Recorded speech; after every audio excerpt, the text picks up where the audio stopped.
The US is cautiously rebuilding its relationship with Pakistan, focusing on critical areas and communities considered vulnerable. The recent visit by U.S. Ambassador Donald Blomer to Gwadar is an indication of how the U.S. is strategically approaching its ties with Pakistan. This development is likely to raise concerns in Beijing, which has significant regional economic and strategic investments. If this visit is part of a broader U.S. regional strategy, it could foster mistrust in Beijing regarding Pakistan's state institutions. When Saudi Arabia revealed its plans to construct an oil refinery near Gwadar, Chinese analysts viewed it as a U.S. maneuver to gain a strategic foothold in the area through one of its reliable Gulf partners, thereby countering China's initiatives. In October last year, the U.S. ambassador visited Azad Jammu and Kashmir, which stirred concerns in India. His recent trip to Gwadar is also likely to have caught Beijing's attention. According to a press release from the U.S. Embassy in Islamabad, the Gwadar visit aimed to explore trade and development opportunities. During his meeting with the Gwadar Chamber of Commerce, Ambassador Blomer discussed the potential for U.S. trade and investment in various sectors. The statement emphasized America's long-standing partnership with Balochistan, including providing aid during the floods that occurred last year. The U.S. Embassy further highlighted its comprehensive assistance to Pakistan, from restoring cultural heritage sites and providing humanitarian relief after the 2005 Kashmir earthquake to most recently offering over $66 million in cash, food, and health assistance as devastating floods swept through the country. It is essential for Pakistan to balance its relations with both the U.S. and China. Many see these developments in the context of PTI head Imran Khan's exploitation of the Cypher saga. However, the U.S. strategy in the region was crafted long before.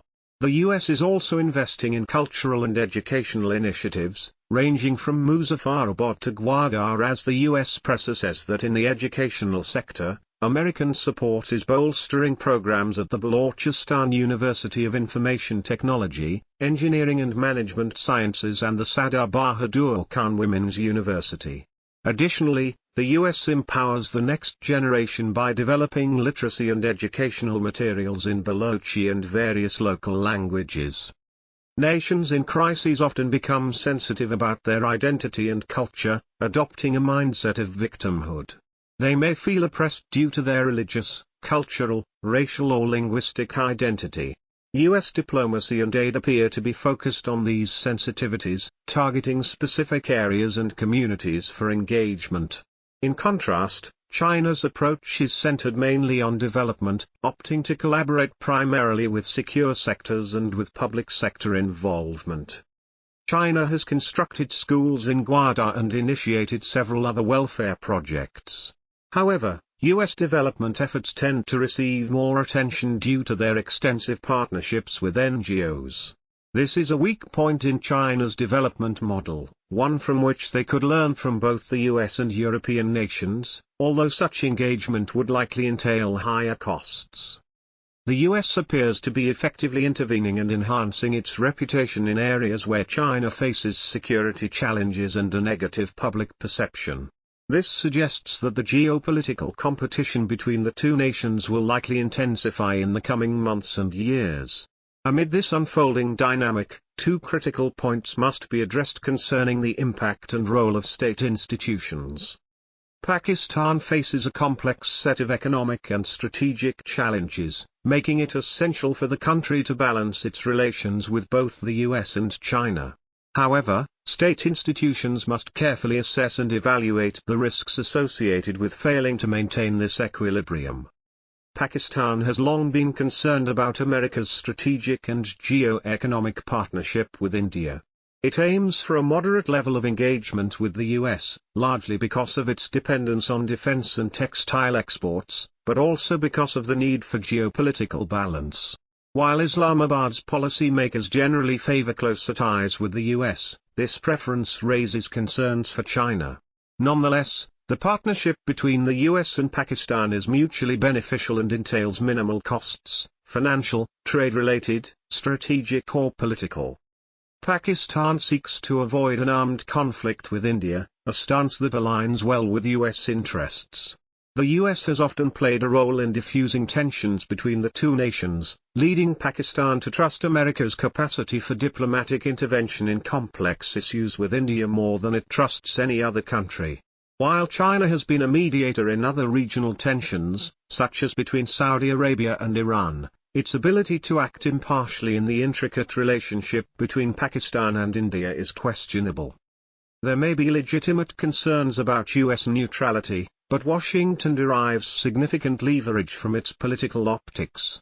For example, its involvement in Azad Jammu and Kashmir pleased Rawalpindi, while its visit to Gwadar was well received in India.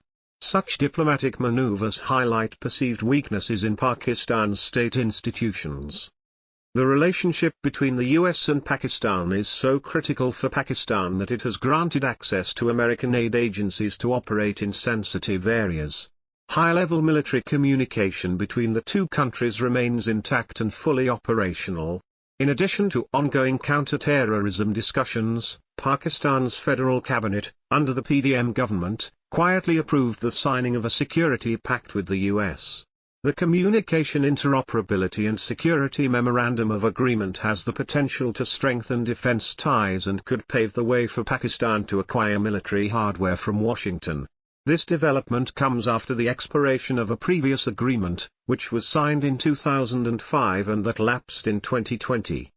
Although America's strategic interests are increasingly aligning with India's, many observers in New Delhi view Washington's partnership with Pakistan not only through a historical lens but also as a strategic move to counterbalance India. Concurrently, CPEC has altered the dynamics of the Sino-Pakistan relationship, significantly influencing bilateral US-Pakistan ties. The US is trying to create a balance by investing more in public diplomacy, which is impacting China's image in Pakistan. Finally, the Chinese ambassador in town may have brought a new strategy for public diplomacy. The writer is a security analyst. Published in Dawn, September 17, 2023.